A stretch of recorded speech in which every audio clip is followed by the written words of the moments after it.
organizada por la Coordinación General de la Asociación Interamericana de Defensorías Públicas, AIDEF. El tema que nos convoca el día de hoy es la expansión de la comprensión de los derechos humanos a través del desarrollo de los derechos de las mujeres en el sistema interamericano, a cargo de la doctora Tania Renom Pansi. Destacamos que hemos recibido casi 500 inscripciones de toda América Latina, de todos los países que forman parte de la AIDEF, así que les agradecemos a todas las defensorías públicas y asociaciones que forman parte de la AIDEF por difundir esta actividad. Como ya habrán visto, la conferencia está siendo grabada, así que luego la difundiremos por nuestros canales y nuestras redes, por nuestro canal de YouTube.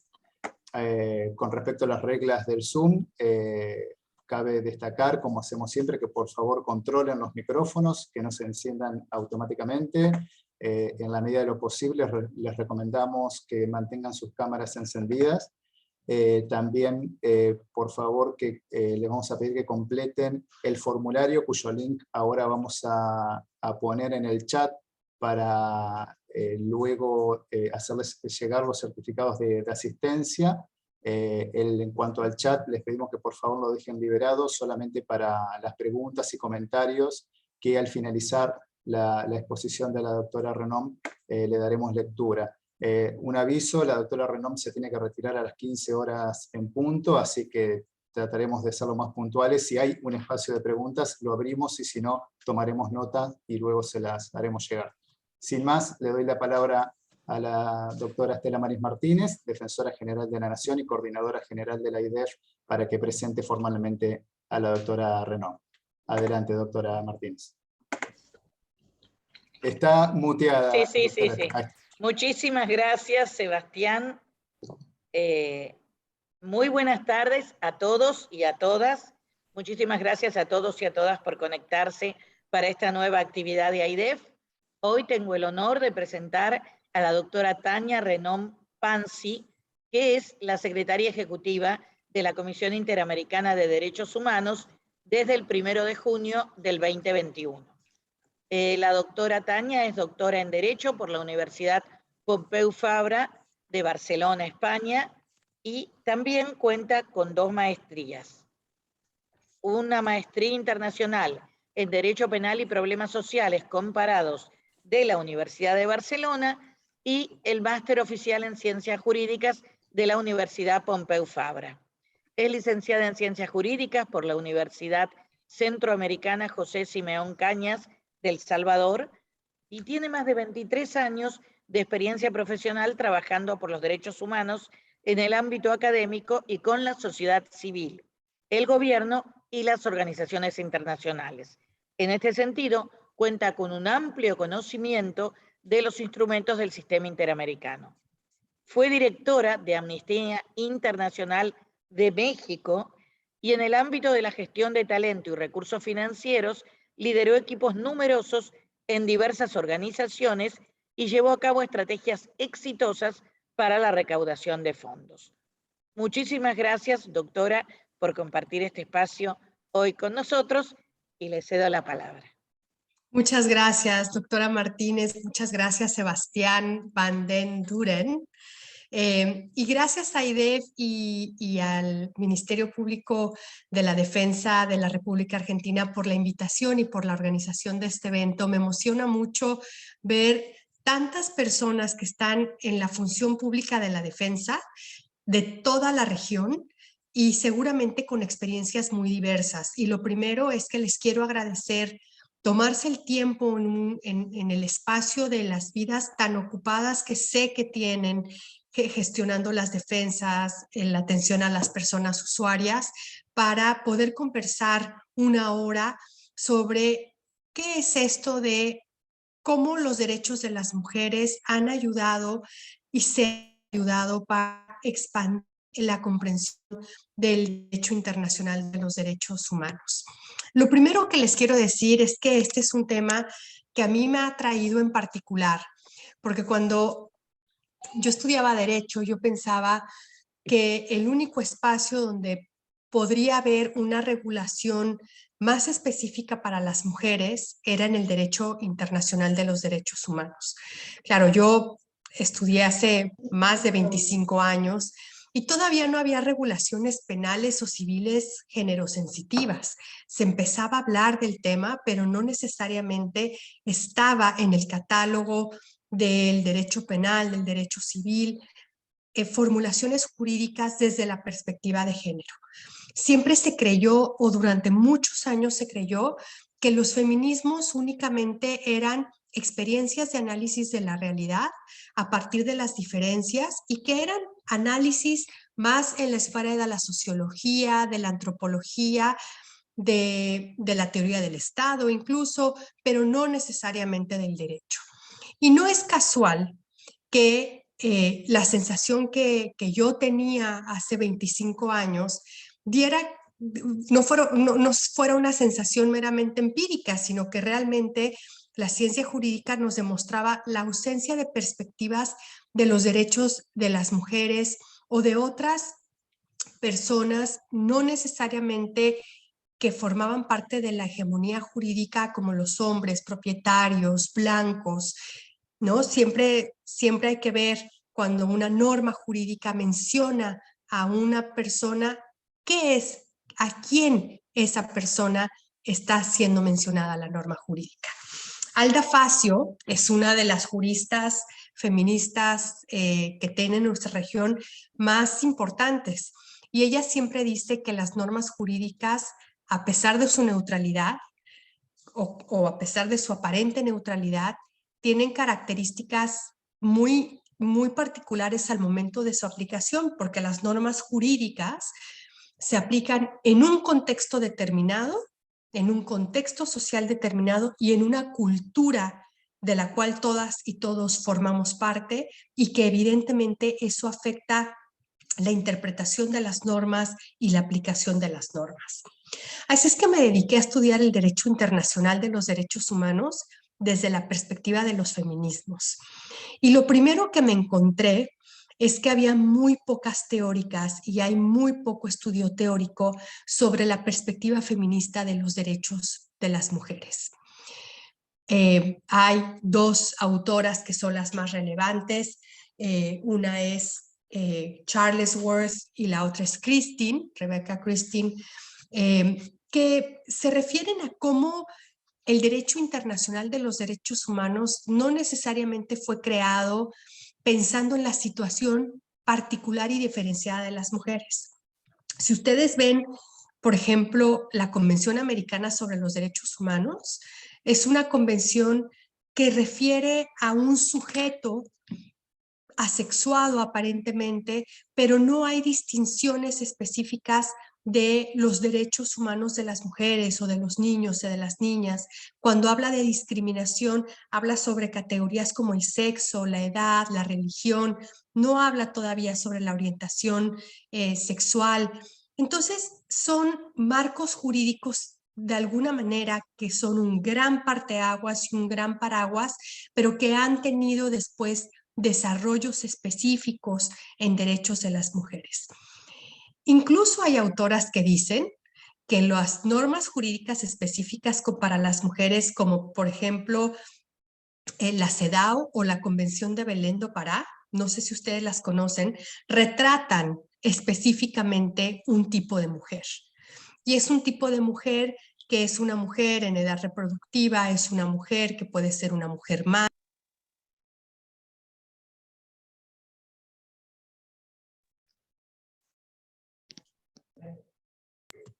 Ya, es que el host me hizo el mute, ¿eh?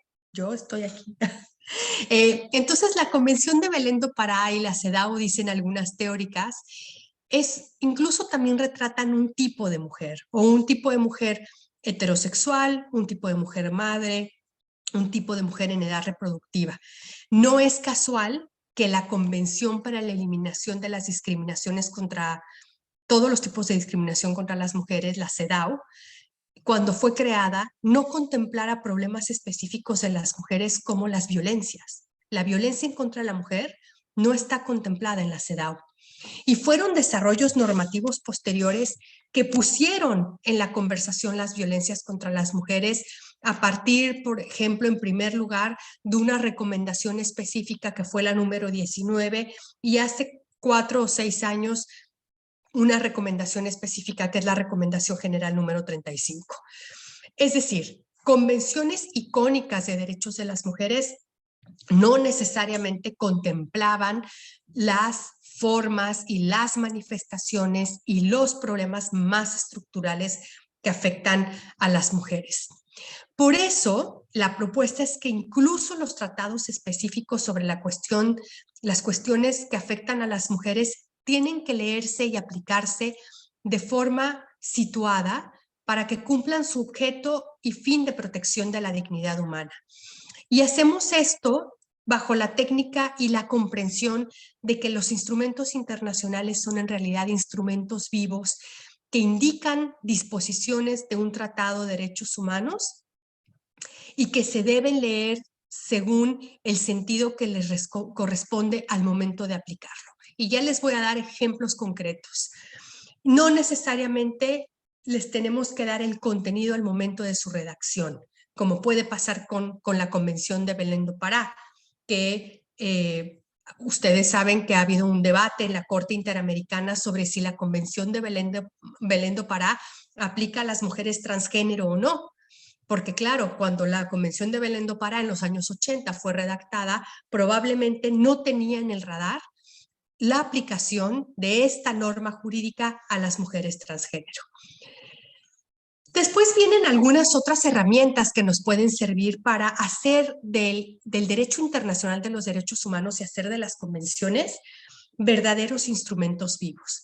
Y yo quiero traer aquí a la mesa una herramienta que ha sido aportada desde los feminismos, que es la interseccionalidad, que nos ayuda a entender las diferencias en la posición y la situación de las diferentes mujeres. No todas las mujeres vivimos las discriminaciones iguales, porque no es lo mismo ser una mujer en la ciudad que una mujer que está en el ámbito rural. No es lo mismo ser una mujer que trabaja en una oficina que una mujer que desempeña sus labores. Por ejemplo, pienso en la vía pública, ¿no? Una policía que tenga que trabajar en la vía pública organizando el tráfico o previniendo la criminalidad. No es lo mismo una mujer indígena que una mujer que no tiene esa identidad. Entonces, la interseccionalidad lo que nos ayuda es a entender cómo nuestras diferentes características interactúan, nuestras diferentes características personales, comunitarias y las diferentes características que vienen también por los roles que nos asignan socialmente, cómo interactúan para entonces analizar de manera diferenciada las discriminaciones y las violencias. Y ya vamos a ver más adelante cómo esto puede tener una verdadera aplicación en los casos que ha conocido la Comisión Interamericana de Derechos Humanos. Así es que es importante esta concepción de las normativas y las normas jurídicas internacionales, los tratados y los convenios, viéndolos como instrumentos vivos, porque eso también nos ha hecho avanzar en algunos elementos jurisprudenciales. Básicamente porque tanto la jurisprudencia como los órganos de derechos humanos han avanzado gracias, me parece a mí, a varios temas. Primero, a las críticas que han recibido desde la academia. La academia ha sido crítica en cómo el derecho ha tenido generalmente una perspectiva masculina que ha excluido de su comprensión no solo a las mujeres, sino a los niños, a las niñas y a las personas de identidades diversas. Y también el derecho internacional ha podido avanzar gracias a los movimientos sociales de derechos humanos, a la sociedad civil que litiga casos, a la sociedad civil que pone sobre la mesa los diferentes temas a debatir desde una perspectiva crítica de la política pública o de las actuaciones de los estados. Por ello es fundamental esta labor crítica de la sociedad civil organizada, y en materia de derechos humanos de las mujeres, los avances de los feminismos también son importantes porque han tenido posturas críticas sobre el derecho internacional de los derechos humanos. Yo siempre pensé que los instrumentos internacionales de derechos humanos eran los más abarcativos y eran los más, digamos, neutrales. Pero lo que fui aprendiendo al cabo de los años es que la neutralidad siempre hay que verla con una especie de sospecha, porque la neutralidad generalmente, la igualdad absoluta, generalmente deja de lado a las personas que no están concebidas en esa concepción de igualdad. Es decir, nos tenemos que reconocer iguales en la medida que ponemos sobre el conocimiento las diferencias y en ese sentido la interseccionalidad, esta herramienta de análisis que yo les mencionaba antes, cobra un sentido de análisis para poder saber cómo las normas jurídicas y cómo las realidades pueden tener distintas perspectivas y apreciaciones desde el derecho. Pero ¿qué ha hecho el derecho internacional por las mujeres? Bueno, primero, creo que ha habido una relación dialógica entre el derecho internacional y el uso que le han dado quienes litigan en los espacios internacionales, especialmente la sociedad civil organizada que litiga casos, temas de derechos humanos de las mujeres. Por ejemplo, a mí me parece que los casos sobre mujeres que se han presentado en el sistema interamericano nos han servido para entender mejor la situación social en que se encuentran mujeres y niñas en la región.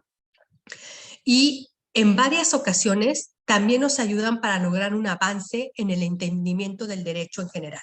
Les voy a poner a bote pronto algunos ejemplos que me vienen a la cabeza. Pensemos en el caso de Brasil, el caso de violencia en el entorno de la familia de María da Peña, el famosísimo caso María da Peña versus Brasil, que ha logrado que se extienda la obligación del Estado para prevenir y erradicar la violencia y discriminación ejercida por agentes no estatales.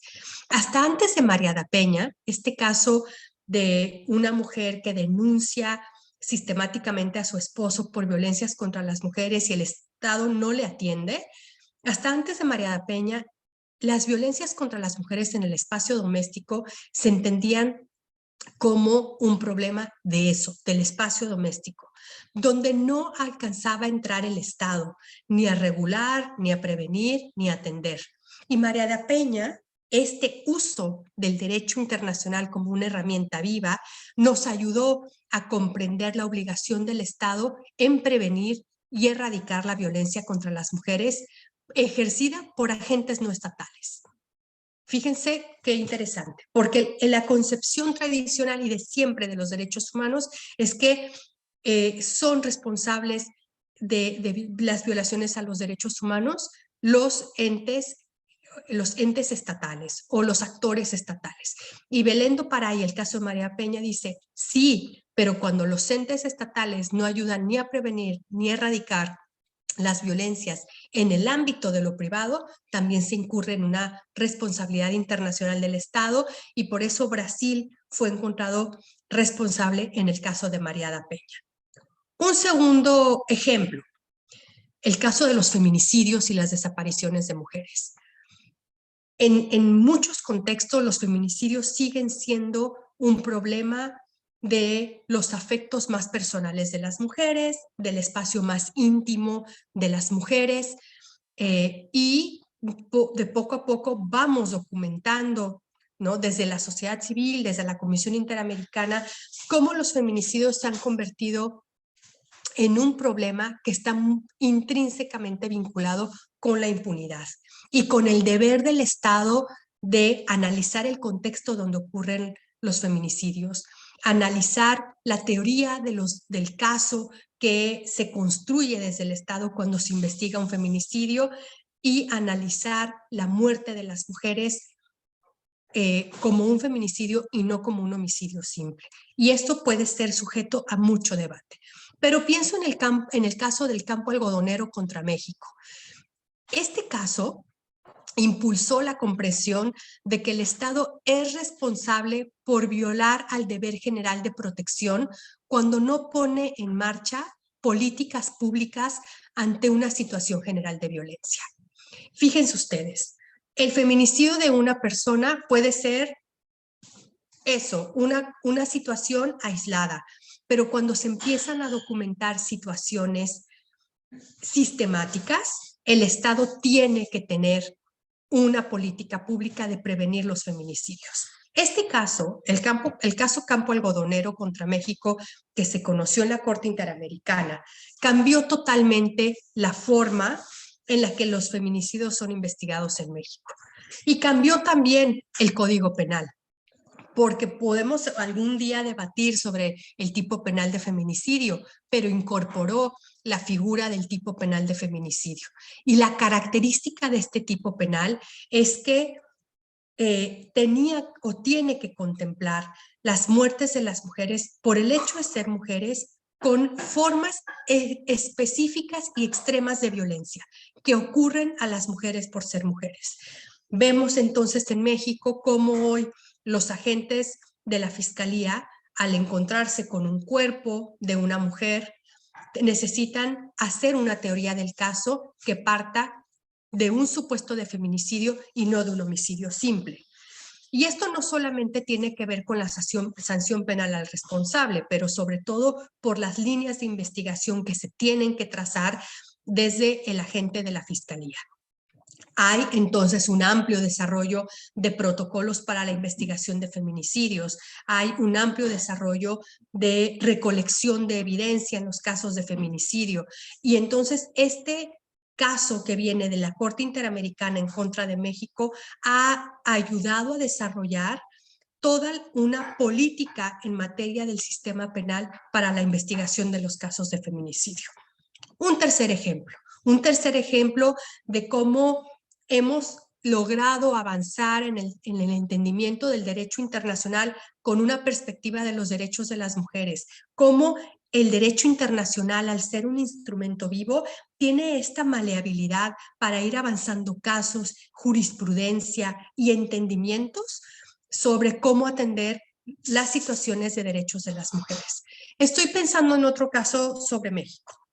El caso de tortura contra mujeres, en el caso de Mujeres de Atenco contra México, que mostró que las mujeres, cuando son reprimidas en una manifestación por agentes del Estado, por policías, son reprimidas de forma diferenciada. Yo no digo que las violencias no pasen también por los hombres, pero en el caso de las mujeres, y en este caso, en el caso de Atenco, lo muy interesante y complejo es que las violencias pasaban por la intimidad, por la sexualidad y por la integridad física y sexual de las mujeres. El caso de Atenco nos mostró cómo ante una represión es diferente la manifestación de malos tratos y de tortura en relación a los hombres y las mujeres. Y lo que tradicionalmente siempre se hacía antes de tener estos instrumentos vivos, entenderlos como instrumentos vivos, con esta interseccionalidad como un componente de análisis, es que se analizaban las violencias en contra de las mujeres por parte de, cuando se ocurrían por parte de agentes del Estado, con las mismas metodologías y las mismas maneras que las violencias hacia los hombres. Así es que los resultados aparentemente eran los mismos, pero las formas en cómo las mujeres habían vivido esas violencias eran totalmente diferenciadas. Es decir, de alguna manera se amplió la idea de una violencia de género y se amplía también las manifestaciones en las que un derecho humano puede ser violado de forma distinta cuando pasa por los cuerpos de las mujeres. Así es que, primer caso, caso Mariada Peña. Segundo ejemplo, el caso de las mujeres del caso Campo Algodonero contra México, las mujeres de Juárez contra México. Tercer caso, también contra México, el caso de las mujeres de Atenco. Y un cuarto caso que está vinculado a las violencias obstétricas que sufren las mujeres, los casos de malas prácticas médicas, cuando se muestra que hay violencia obstétrica que sufren las mujeres y la necesidad de los estados de regular prácticas médicas que que no han sido tradicionalmente reguladas porque las violencias obstétricas han sido invisibles. Así es que los instrumentos normativos deben ser implementados con una visión muy comprensiva que debe fortalecer las obligaciones de los estados y que además nos pueden ayudar metodológicamente esta visión comprensiva a identificar formas de violaciones a los derechos humanos diferenciadas entre los hombres y las mujeres. Ya mencioné yo la Convención de Belém do Pará, ya mencioné yo la CEDAW como instrumentos vivos que nos pueden ayudar a esta identificación, pero también hay que agregar el trabajo de reflexión y análisis que se hace desde la Procuración de Justicia, desde el espacio de defensa de la justicia, porque es importante también este trabajo que ustedes hacen cotidianamente, porque ayuda a problematizar las decisiones que se toman desde el sistema interamericano y a entender más profundamente los problemas que viven las mujeres en el terreno y a reformular aproximaciones desde el derecho y desde las políticas públicas. Es decir, ustedes cuando hacen uso de las convenciones internacionales, de alguna manera hacen uso de instrumentos vivos y ayudan a un avance también y a esta flexibilidad del derecho internacional de los derechos humanos. La perspectiva, y aquí es importante incluir la perspectiva sobre las personas que sufren violaciones de derechos humanos en la región, hay que decir que esta se ha sofisticado a partir de la lucha de los derechos de las mujeres. Por ejemplo, no podríamos nunca pensar en los avances que ha habido en materia de reparación del daño si no ponemos en el radar a quienes luchan por reparar el daño de las personas desaparecidas, a las personas a quienes luchan por reparar el daño o buscar verdad, justicia por personas que han sido injustamente detenidas. Y aquí yo siempre pienso, ¿quiénes son en los contextos de desaparición y desaparición forzada, quiénes son las personas que buscan a los seres queridos? Y aquí las mujeres tienen un rol fundamental porque son ellas las que han agarrado el liderazgo de salir, buscar cuerpos, buscar en vida, buscar a las personas. Y esto también, esta sociedad civil que se organiza de alguna manera dialoga con la manera en cómo se interpreta después el derecho en el ámbito interamericano. El trabajo que ustedes hacen cotidianamente también ayuda de alguna manera a darle a las mujeres autonomía. Cuando ustedes atienden, defienden a mujeres que están relacionadas o vinculadas a temas de violencias en su contra, ustedes dan espacios de autonomía también a esas mujeres. Les acercan de alguna manera la justicia y les acercan también una narrativa, una explicación de lo que les ha pasado. Y yo vuelvo a pensar que aquí la Convención de Belém do Pará, la CEDAW, las recomendaciones específicas de la CEDAW son los instrumentos vivos que a ustedes les pueden ayudar para alcanzar esas narrativas que muchas personas o muchas mujeres de las que ustedes pueden estar atendiendo les pueden servir para crear espacios de verdad y de justicia. Las mujeres que han sobrevivido diferentes tipos de violencias también han dado pie a que el sistema reaccione y reconozca esas realidades. No podríamos ninguna de nosotras pensar que hoy las violencias contra las mujeres se regulan en el Código Penal o que se regulan en algunos países en los códigos civiles, si no fuera por las tantas mujeres que han ido y que han denunciado y que nos han hecho entender que lo que pasa en el espacio privado también es un asunto que le concierne al Estado. Así es que también estas mujeres han sido reconocidas por la Comisión Interamericana, que de alguna manera ha identificado en su informe, por ejemplo, voy a mencionar algunos informes específicos de derechos de las mujeres que ha hecho la Comisión Interamericana y que vinculan esta diversidad de mujeres y esta interseccionalidad y cómo hemos utilizado el derecho internacional como instrumento vivo para dar cabida y razonamiento a diferentes voces. Por ejemplo, en 2017 publicamos el informe sobre mujeres indígenas y derechos humanos en las Américas, y aquí la Comisión Interamericana instó a los estados a detener la violencia y discriminación contra mujeres indígenas sobre la perspectiva interseccional. Así es que la interseccionalidad vuelve a aparecer como una herramienta de análisis. Insta a los estados también a respetar la autodeterminación y la identidad cultural. Posteriormente, la Comisión Interamericana publicó el informe Mujeres, Periodistas y Libertad de Expresión, y aquí la Comisión dio cuenta del impacto positivo del trabajo de las mujeres para la promoción y protección del derecho a la libertad de opinión y de expresión. Y fíjense ustedes cómo esta idea tan fundamental luego fue recogida en la sentencia del caso Ginette Bedoya contra Colombia, una periodista colombiana que fue víctima de diversas violencias en Colombia, y la Corte Interamericana lo que dice: tenemos que reconocer el valor de las mujeres periodistas, no solo porque amplían el entendimiento de la libertad de expresión, sino porque nos cuentan la realidad, nos hacen una narrativa de la realidad desde el propio entendimiento de las mujeres, de los contextos, de las discriminaciones, de las violencias y de las formas estructurales que tenemos de vivir en los contextos en los que vivimos. La Comisión también se ha pronunciado en diversos informes sobre la importancia de la labor que realizan las mujeres defensoras de derechos humanos y los impactos diferenciados que enfrentan en su labor, incluyendo formas de estigmatización y violencia. Y lo vemos todo el tiempo. Cuando las mujeres defensoras son sujetas de ataques, es muy probable que estos ataques sean el blanco de los ataques sea el comportamiento social o moral de las mujeres antes que su trabajo como defensoras.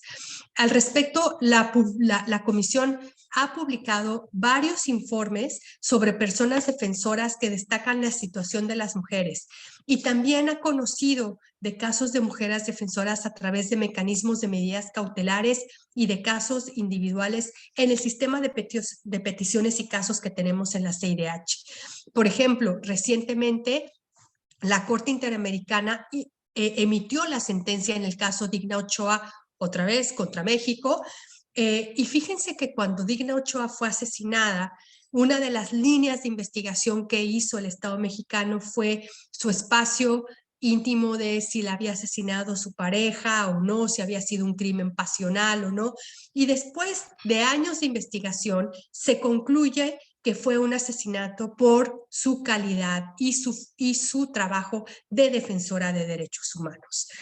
También tenemos que tener en toda esta diversidad de mujeres que hay, que somos, a las mujeres, tenemos que tener en radar a las mujeres afrodescendientes. Y la Comisión Interamericana mostró en su informe de derechos económicos, sociales, culturales y ambientales en el 2021 que las mujeres afrodescendientes siguen enfrentando grandes barreras para gozar plenamente de derechos, incluyendo un acceso limitado a la educación, al empleo, a la seguridad social y un riesgo elevado de sufrir violencias y de negación de servicios públicos, incluidos los servicios públicos vinculados a su salud sexual y reproductiva.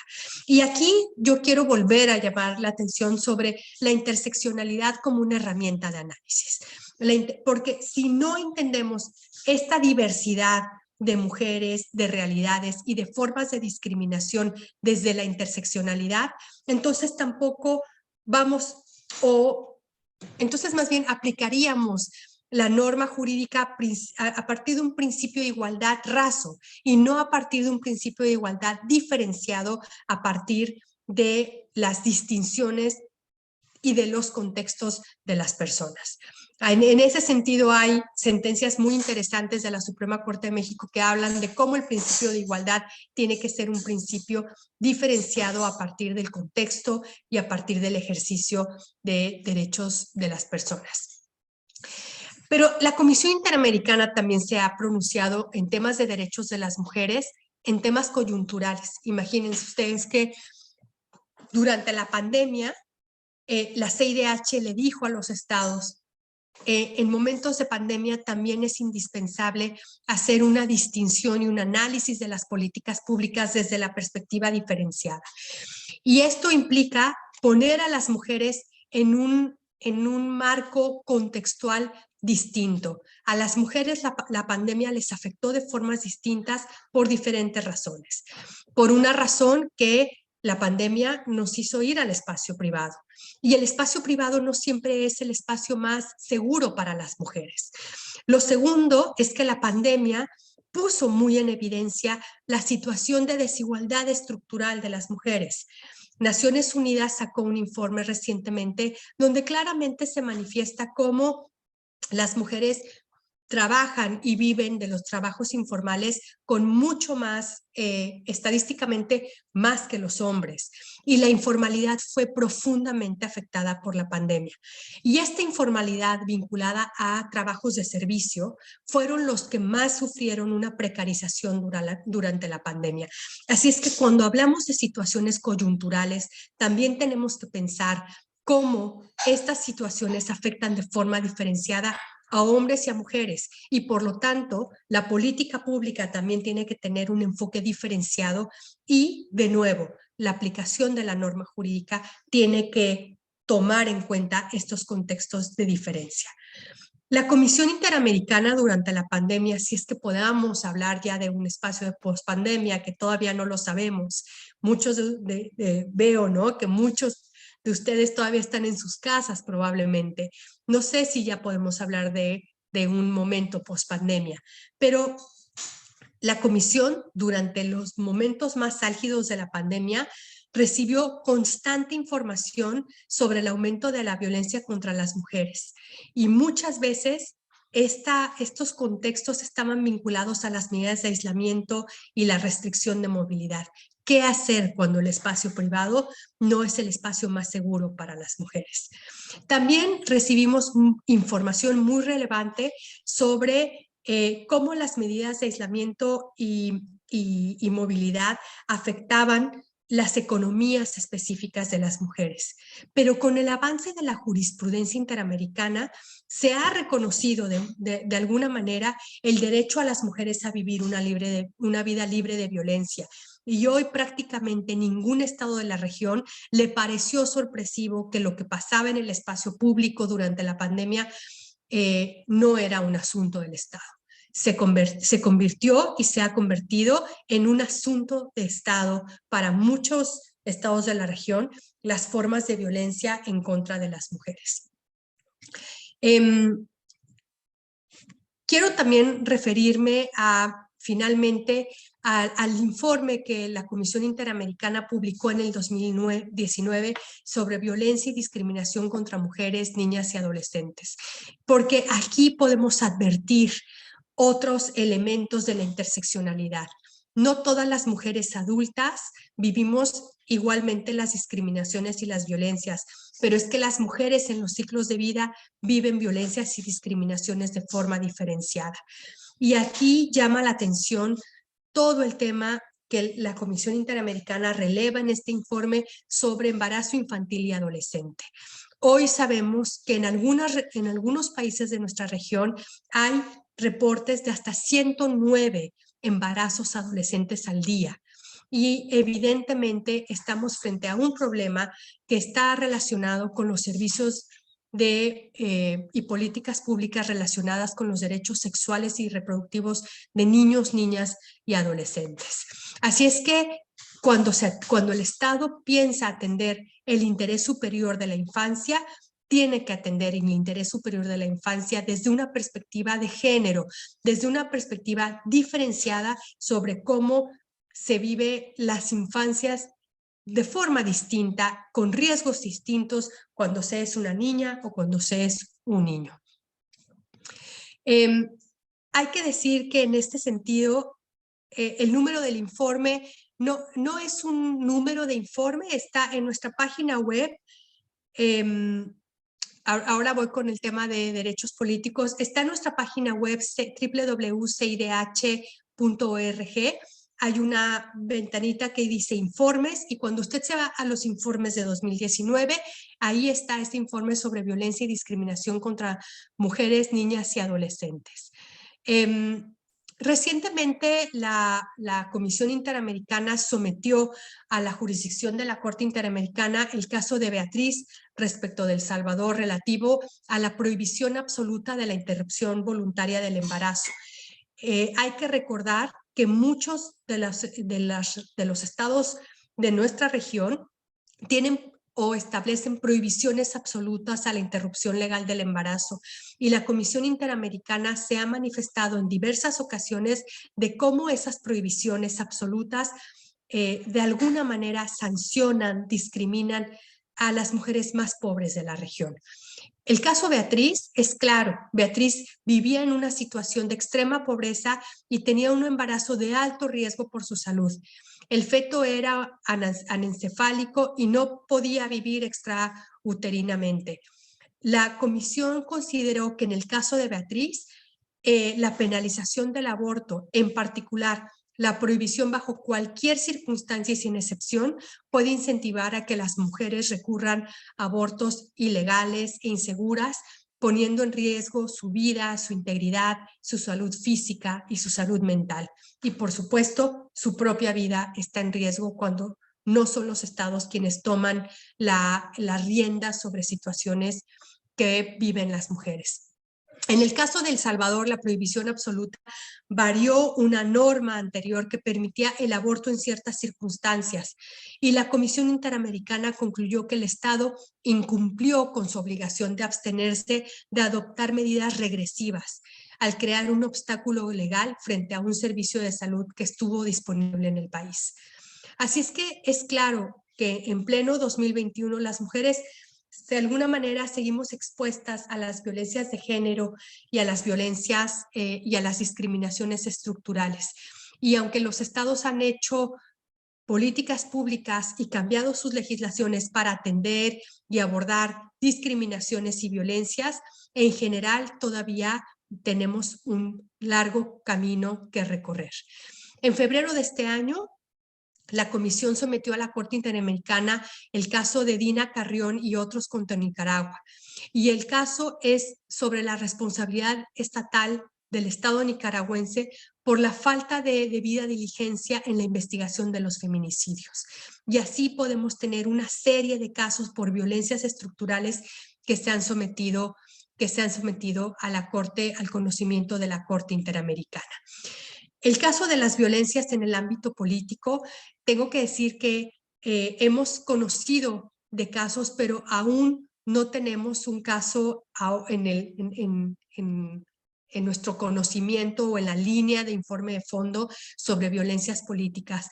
Pero es claro y es bien significativo cómo la Convención de Belén do Pará y la CEDAW tendrán que tener esta plasticidad y estos instrumentos vivos para responder a las nuevas formas de discriminación y violencia de las mujeres, ya sea por su participación en el ámbito de lo público, por la discriminación en servicios, o simplemente por las nuevas identidades que surgen y que también en ocasiones pueden estar a debate.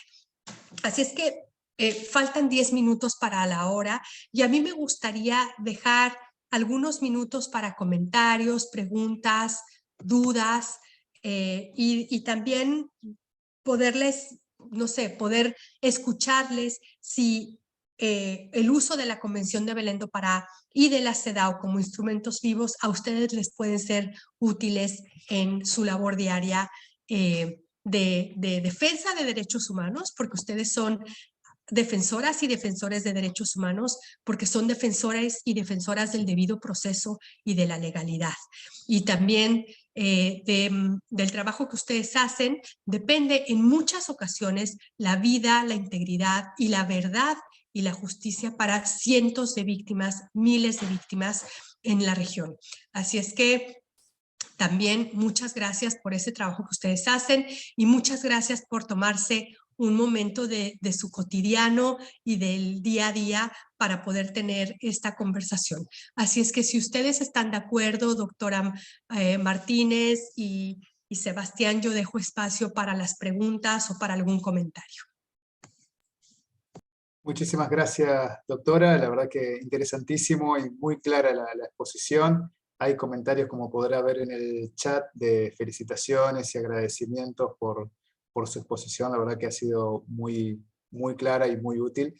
Brevemente hay una pregunta que es de un defensor público de México, justamente, que la consulta es: ¿cómo ha avanzado en el sistema interamericano de derechos humanos el derecho de las mujeres a participar en políticas, sobre todo ante la violencia política de género? Les cedo la palabra. Sí, Gracias. muchas gracias. Ha avanzado en dos sentidos. Todavía no tenemos casos que estemos llevando ante el sistema de la Corte o ante el método de peticiones y casos, ¿no? Nuestro mandato de peticiones y casos, pero tenemos otras herramientas en la Comisión Interamericana, como por ejemplo el monitoreo y las audiencias. Y en el monitoreo estamos recogiendo y estamos recibiendo información cada vez más frecuente sobre violencias en el ámbito político hacia las mujeres. Por ejemplo, no dejarlas participar o dejarles participar únicamente como suplentes en posiciones, o hacerles partícipes como propietarias en posiciones y luego obligarlas a renunciar para que los suplentes hombres puedan tener participación. En México fue muy claro el caso de las Juanitas, ¿no? De mujeres que estaban en la primera línea de participación política y cuando ganan los escaños renuncian para dar espacio a los hombres como propietarios de los escaños en espacios de participación y de representación. Entonces, tenemos también, y yo aquí quiero mencionar la importancia del trabajo que hace la sociedad civil, porque la sociedad civil en muchas ocasiones nos reporta y nos da elementos y nos trae casos sobre este tipo de violencias. No siempre, y especialmente porque a veces hay cambios normativos que pueden dar lugar a la participación política de las mujeres, pero que luego en la aplicación la participación política no queda en unas condiciones tan claras o de paridad como debería ser. Entonces, seguimos avanzando. Por eso yo insistía, cómo la CEDAW o la Convención de Belén do Pará, en general el derecho internacional, son instrumentos vivos, plásticos, que cuando se empiezan a meter otros elementos de análisis, de contexto, de interseccionalidad, puede dar lugar al desarrollo de otros derechos con unas referencias y una profundidad distinta a como hoy les conocemos. Gracias, Sebastián. Muchas gracias a usted por la respuesta. Bueno, mire, quedan 5 minutos, no queremos que estés corriendo de un Zoom al otro, así que sin demorar más, le paso la palabra a la doctora Martínez para que haga de sus palabras de cierre y ya iríamos terminando. Muchas gracias. Muchas gracias, Sebastián. Muchas gracias. Muchas gracias, Tania. Realmente ha sido una conferencia, como ya dijeron varios participantes y Sebastián, excelente. Necesitamos mucho este tipo de insumos. Efectivamente, todo el movimiento de defensores, en particular en la integración de la Asociación Interamericana de Defensorías Públicas, luchamos mucho por el tema de género, concretamente contra la violencia contra la mujer en todas sus formas, pero también por distintas reivindicaciones y lugares en Argentina, pese a que tenemos un presidente que tiene una postura muy avanzada sobre el tema. Yo siempre digo, hay que mirar la foto. Es muy lindo escuchar las palabras, pero después cuando miramos la foto, en la Corte no hay ninguna mujer, en los ministerios son todos de hombres. Entonces, cuando alguien dice que apoya, hay que pedir, bueno, a ver, yo quiero ver la foto, porque si siempre siguen apareciendo hombres, es que todavía nos falta mucho. Pero conferencias como la que nos has brindado nos alienta a seguir luchando y sobre todo nos da insumos, porque este tipo de tareas tiene como objetivo incentivar a los defensores regionales a que usen los instrumentos de la comisión, los informes de fondo de la comisión y obviamente los fallos de la Corte en el litigio diario. Y esto es lo que nos parece muy importante, porque por supuesto que lo que haga el sistema interamericano es valiosísimo, pero lo ideal es que podamos llegar a utilizar esos instrumentos localmente para que no tengamos que recurrir al sistema. Sobre todo en estos temas que en teoría ya deberían estar bastante establecidos, bastante afincados. Por eso, muchísimas gracias, doctora Tania Renom. Un gusto haberla escuchado y bueno, ya tendremos seguramente futuras actividades todos juntos nuevamente. Y muchas gracias a todos y todas los que se conectaron para esta conferencia. Al contrario, muchas gracias por la invitación. La verdad es que es un gusto poder tener la posibilidad de dialogar o de hablar o de exponer con las personas que están cotidianamente en el ámbito de la justicia, ¿no? Soy una convencida de que muchas de las personas que están aquí hoy son las personas que evitan que sus países lleguen al sistema interamericano y que procuran la justicia y la verdad para miles de víctimas en la región. Muchas gracias, doctora Martínez, y muchas gracias a IDEF por la organización. Ha sido un enorme gusto. Buenas tardes. Bueno, muchas gracias, doctora Renom. Me sumo a los agradecimientos de la doctora Martínez también. Así que bueno, de esta manera entonces damos por finalizada esta conferencia y bueno, agradecerles a todas y todos por estar aquí presentes. Adiós.